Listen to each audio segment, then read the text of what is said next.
Bonjour mon frère, bonjour ma soeur. Bienvenue dans cette nouvelle série.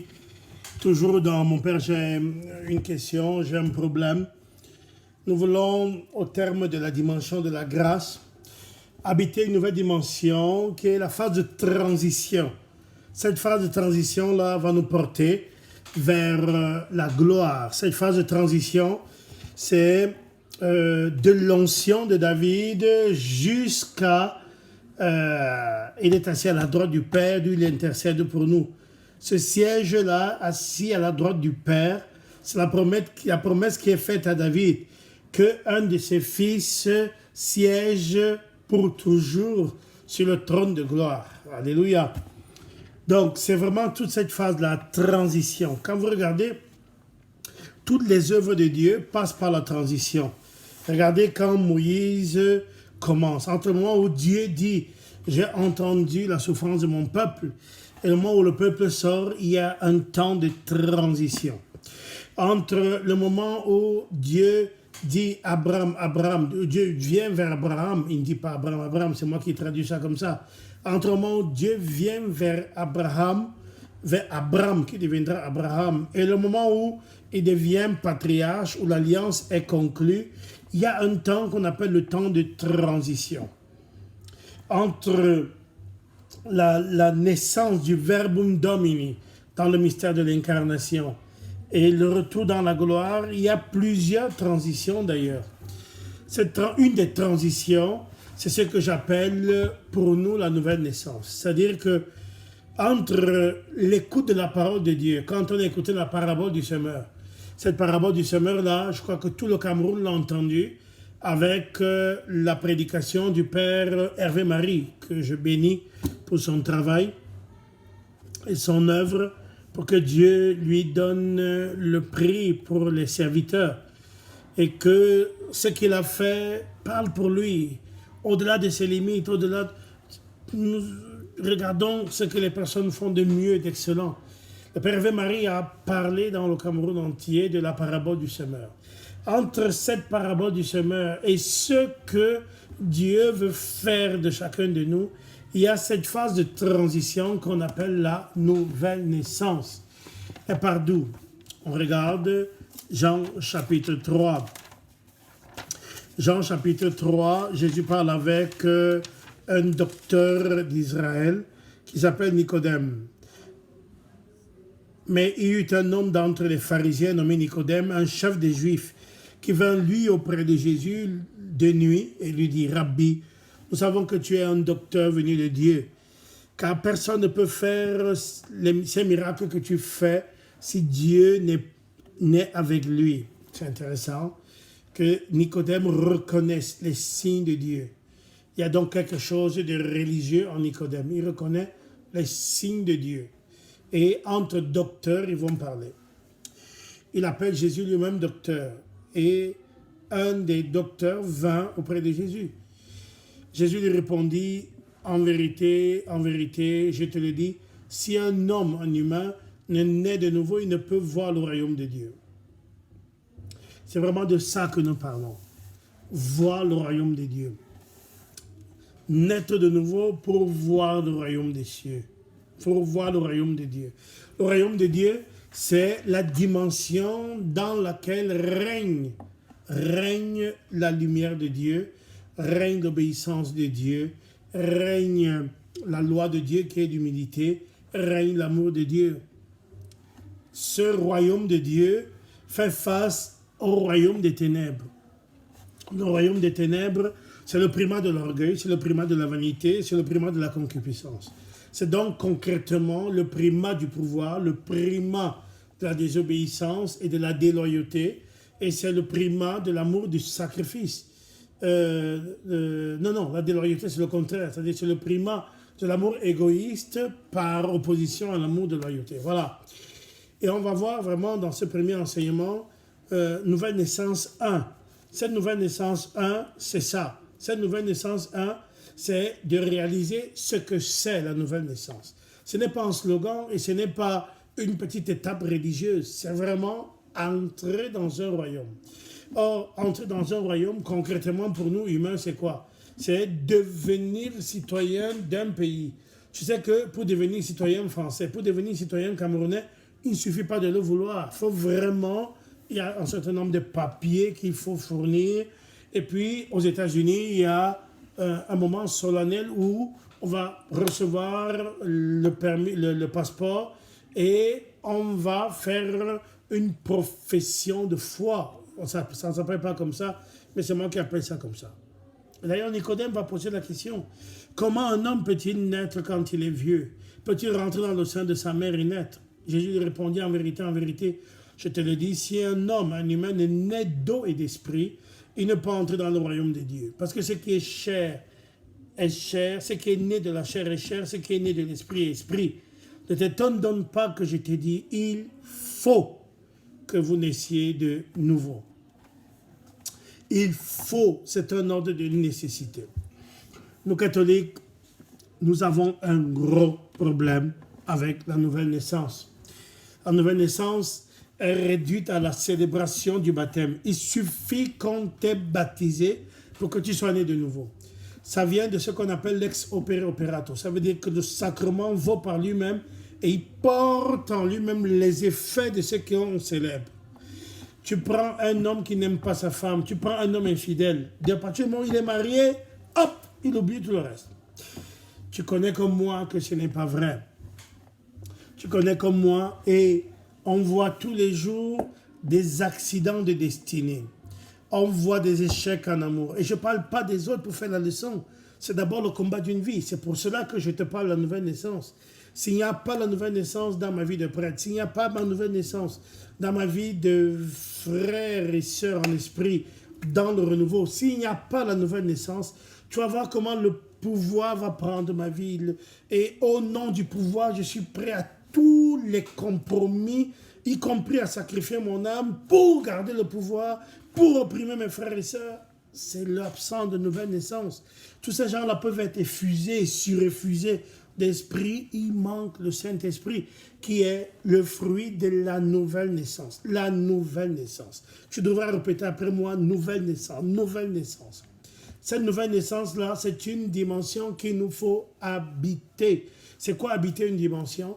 C'est entrer dans un aspect de nous-mêmes qui n'était pas naturel. Parce que la nouvelle naissance est surnaturelle. Donc, comme il est écrit, ce qui est chair est chair, ce qui est esprit est esprit. Et ici, il est écrit, ce qui est né de l'esprit avec E majuscule est esprit avec E minuscule. C'est-à-dire que la dimension du Saint-Esprit est fondamentale pour que je naisse à ma dimension spirituelle et surnaturelle. Naître à ma dimension spirituelle et surnaturelle. La nouvelle naissance, c'est donc plus que la célébration d'un sacrement. La nouvelle naissance, c'est plus que être baptisé, communié, confirmé. Alors, les esprits tordus doivent réfléchir entre être baptisé ou naître de nouveau. Mais il ne faut pas réfléchir comme ça. C'est un penseur, un philosophe moderne qu'on appelle Schopenhauer, qui établit soul out. Donc, il faut choisir soit la nouvelle naissance, soit le baptême.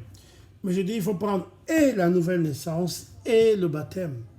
C'est-à-dire que et toute la vie chrétienne est comme ça. La nouvelle naissance, c'est l'entrée dans une dimension spirituelle et surnaturelle qui est divine au travers du suicide et de l'assassinat d'une dimension qui est charnelle. Parce que, pour le coup, la nouvelle naissance, c'est vraiment d'abord la mort au vieil homme. La mort au vieil homme. La mort au vieil homme. Et quand on parle du vieil homme, on ne parle pas de n'importe quoi. Quand on parle du vieil homme, on parle d'un aspect de nous qui est fondamental. Fondamental. Le vieil homme dans la Bible.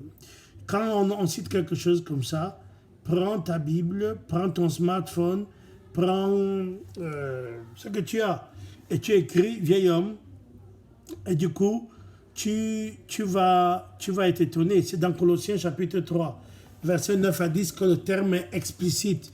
Mais il n'est pas que dans ce passage-là. Colossiens 3, versets 9 à 10, dit « Ne mentez plus les uns aux autres, vous étant dépouillés du vieil homme et de ses œuvres, ayant revêtu l'homme nouveau qui se renouvelle dans la connaissance selon l'image de celui qui l'a créé. » Comme ces paroles de Dieu, nous répondons « Amen ».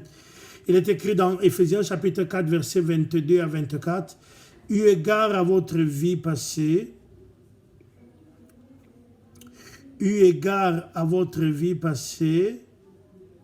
du vieil homme qui se corrompt par la convoitise trompeuse, à être renouvelé dans l'esprit de votre intelligence et à revêtir l'homme nouveau créé selon Dieu dans une justice et une sainteté qui produit la vie. » On retrouve encore dans Romains 6, sachant que notre vieil homme a été crucifié avec lui, afin que le corps du péché fût détruit, pour que nous ne soyons plus esclaves du péché. Galates 5, versets 16 à 18. J'ai dit donc, marchez selon l'esprit, et vous n'accomplirez plus les désirs de la chair. Car la chair a des désirs contraires à ceux de l'esprit, et l'esprit a des désirs contraires à ceux de la chair. Ils sont opposés entre eux, afin que vous ne fassiez point ce que vous voudriez. Si vous vous êtes conduit par l'esprit, vous n'êtes point sous la loi. Galates 5, 25. Si nous vivons par l'esprit, nous marchons aussi selon l'esprit. 1 Pierre 2, verset 1. Rejetant donc toute malice et toute ruse, la dissimulation, l'envie et toute médisance. Donc, c'est vraiment ça. 1 Pierre 1, 4, 14. Comme des enfants obéissants, ne vous conformez pas aux convoitises que vous aviez autrefois quand vous étiez dans l'ignorance. 1 Pierre 2, 24. Lui qui a porté lui-même nos péchés en son corps sur le bois, afin que, morts au péché, nous vivions pour la justice, par lui, par les meurtrissures duquel vous avez été guéris. Vous avez été guéris. Vous avez été guéris. Je finis par un passage, 1 Jean chapitre 1, versets 6 à 7. Si nous disons que nous sommes en communion avec lui et que nous marchions dans les ténèbres, nous mentons et nous ne pratiquons pas la vérité. Mais si nous marchons dans la lumière, comme il est lui-même dans la lumière, nous sommes mutuellement en communion et le sang de Jésus, son Fils, nous purifie de tout péché. On pourrait continuer et on répond Amen. Alléluia.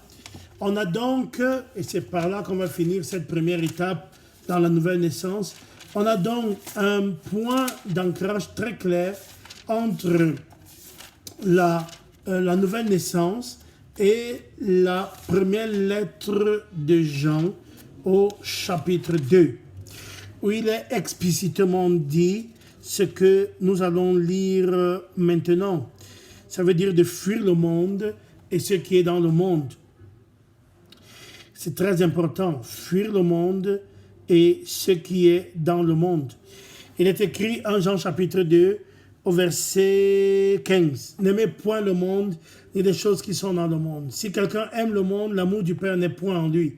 Car tout ce qui est dans le monde, la convoitise de la chair, la convoitise des yeux et l'orgueil de la vie ne vient pas du Père, mais vient du monde.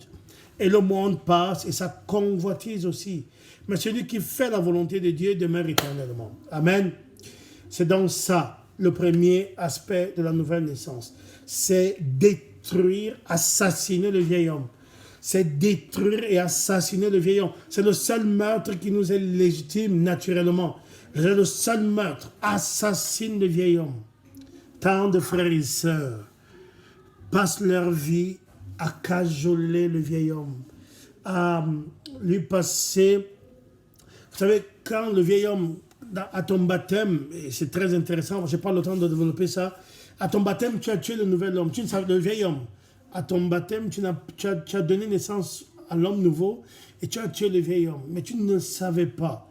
Du coup, tu trimbales un cadavre. Et quand on trimballe un cadavre, il envoie des odeurs de mort. Et face à ces odeurs de mort, au lieu de tailler, tu passes au temps, souvent quand je dis toi, je parle de nous, à embaumer ce cadavre. Ce cadavre pue de l'orgueil, ce cadavre pue de la vanité, ce cadavre pue des concupiscences.